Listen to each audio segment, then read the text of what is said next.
외계인을 기대할 수 있는 가장 유력한 곳은 어디일까요? 일반 사람들은 외계 생명체 하면 화성을 떠올립니다. 화성이 영화나 소설에서 외계인이 등장하는 주요 배경이기에 그렇기도 하지만 현재는 가능성이 매우 적습니다. 과학자들이 생각하는 외계 생명체 후보지에 대해 알아보도록 하겠습니다.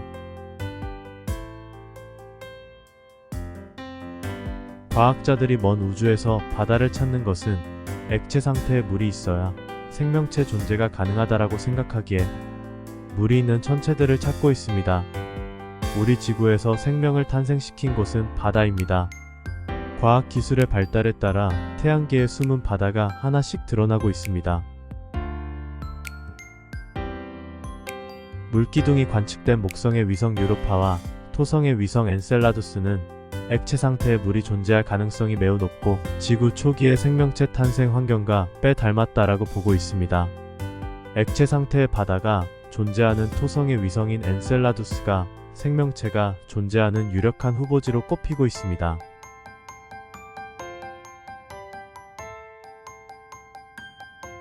엔셀라두스는 지름이 500km 밖에 되지 않는 작은 위성입니다. 우리 지구의 위성인 딸의 지름이 3500km인 것에 비교하면 매우 작은 위성입니다. 토성 곁을 맴돌았던 카시니 탐사선은 2005년에 엔셀라두스가 거대한 얼음으로 덮여있고 지하로 40km 들어가면 10km 깊이의 지하에는 바다가 있다는 사실을 알아냈습니다. 표면에 갈라진 틈 사이로 물이 뿜어져 나오는 것을 확인했습니다. 얼음 밑에 바다이지만 액체 상태이기에 지구의 깊은 바다와 비슷한 환경이지 않을까 생각이 됩니다. 내부로 탐사선이 들어가지 못해서 정확한 내용은 확인하지 못하지만 가까운 미래에 확인 가능하리라 봅니다. 작년에 발사한 제임스 웹 망원경에서 좀 더 자세하게 관측을 하였습니다. 목성과 토성 두 행성은 고리를 가지고 있습니다. 하지만 지구에서 관측해보면 목성은 희미한 편이고 토성은 선명한 모습을 확인할 수 있습니다.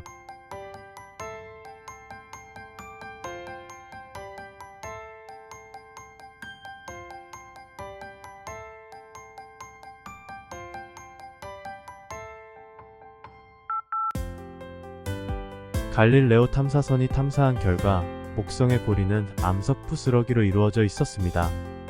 카시니 탐사선이 탐사한 토성의 고리는 얼음 부스러기가 많이 존재했습니다. 토성의 고리가 목성의 고리보다 선명한 이유에는 여러 가지가 있지만 얼음 조각이 많아서 반사와 산란을 많이 하는 이유에서도 토성의 고리가 더 선명하게 관측됩니다. 최근 제임스 웹 망원경이 엔셀라두스에서 10,000km까지 뿜어져 나오는 물기둥을 확인했습니다. 위성의 크기가 500km인데 상상하기 힘든 높이입니다. 제임스 웹이 찍은 사진에서 붉은 점이 엔셀라두스이고 아래쪽에 푸른색의 삼각형이 물이 방출되는 모습입니다. 1분에 18톤 정도의 물을 방출하고 있다고 합니다. 이 물은 빠르게 얼어붙어 토성 주변의 얼음고리로 잡혀있게 됩니다.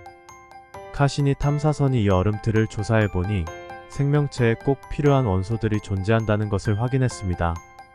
탄소, 수소, 산소, 질소인 황이 발견되었습니다. 엔셀라두스에서도 지구의 심해에서 생명체가 탄생한 것처럼 생명체가 있을 수 있으리라 기대를 해봅니다. 생명과 물의 관계를 잠시 짚어보고 가겠습니다. 지구상의 생명체의 출현은 물과 밀접한 관련이 있으며 여러 이유 중 중요한 것만 생각해 보겠습니다.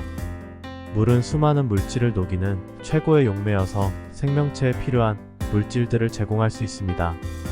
생명에 필요한 산소나 이산화탄소, 영양분이나 노폐물을 옮기려면 물에 녹여서 운반하는 것이 효율적이고 물은 대부분의 물질을 잘 녹이는 편입니다.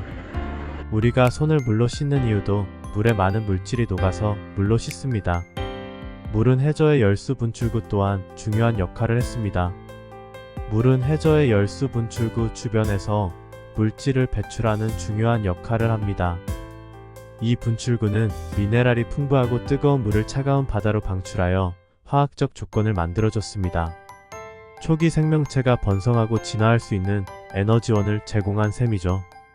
지질학적 시간이 지나면서 물은 지구의 환경을 형성하고 생명체가 진화하기 위한 안정적인 조건을 제공해 왔습니다. 침식과 침전과 같은 과정을 포함한 물의 순환은 다양한 형태의 생명체에게 다양한 서식지와 생태적 틈새를 만들어 주었습니다. 또 물은 비열, 즉 물일지를 1도 높이는 데 필요한 열량이 다른 물질보다 큽니다. 덕분에 생명체를 더위와 추위로부터 체온을 오랫동안 유지하여 몸을 보호할 수 있도록 합니다. 이러한 요인들은 물과 우리 행성의 생명체가 출현하는 것 사이의 친밀한 관계를 강조합니다. 목성의 위성 유로파에 대해서도 알아보겠습니다. 유로파의 크기는 갈릴레오 위성 중 가장 작은 위성이며 지름 3130km이며 질량은 달의 0.65배 정도입니다.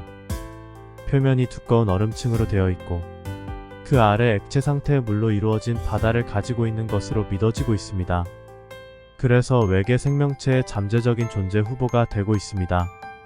유로파의 탐사는 1970년대 보이저의 임무로 시작되었고 2024년대 중반에 발사될 예정인 나사의 유로파 탐사 위성 클리퍼의 임무는 유로파의 바다 표면 그리고 대기를 자세히 연구하는 것을 목표로 합니다. 그 임무는 유로파의 지질학, 구성, 그리고 잠재적인 거주 가능성에 대한 데이터를 수집하기 위해 자력계, 레이저, 고도계, 그리고 분광계를 포함한 일련의 과학 장비를 운반할 것입니다. 유로파 탐사의 가장 큰 어려움 중 하나는 두꺼운 얼음층 아래에 있는 지하 바다에 접근하는 것입니다. 유로파 표면의 얼음은 위치에 따라 두께가 다르지만 보통 10km 정도로 추정하고 있습니다. 그 아래 100km 깊이의 바다가 존재한다고 알려져 있습니다. 과학자들은 임무를 위해 얼음이 가장 얇은 지역을 찾고 있습니다. 유로파의 바다를 탐험하기 위해서 제한된 개념은 얼음을 뚫기 위해 탐사선을 보내는 것과 얼음을 녹이고 아래의 바다를 탐험할 수 있는 착륙선을 배치하는 것을 포함합니다. 전반적으로 유로파의 탐사는 지구 너머의 생명체를 찾는 데 큰 가능성을 가지고 있으며 유로파에 대한 지속적인 연구는 우리 태양계와 그 너머의 얼음, 세계의 잠재적인 거주 가능성에 대한 우리의 이해를 진전시키는 데 결정적일 것입니다.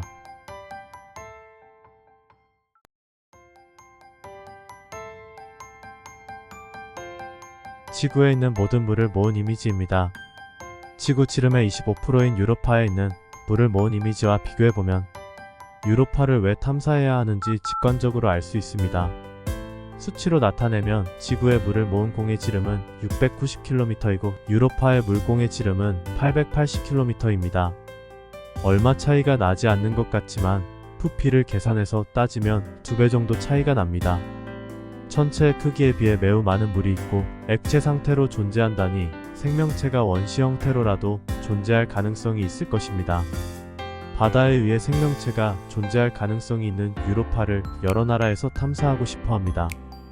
나사에서 제작한 유로파 탐사선 클리퍼 임무 외에도 다른 우주 기관들은 유로파를 탐험하기 위한 임무를 위해 다양한 개념들을 제안했습니다. 그러한 개념 중 하나는 유로파 착륙선인데 이것은 달의 얼음 표면에 착륙하고 지하 바다에서 생명체의 흔적을 찾기 위해 설계될 것입니다. 또 다른 제한된 임무는 궤도선, 착륙선, 수중, 우주선의 조합을 사용하여 유로파 바다를 자세히 연구하는 것을 목표로 하는 유로파 해양 탐험가입니다.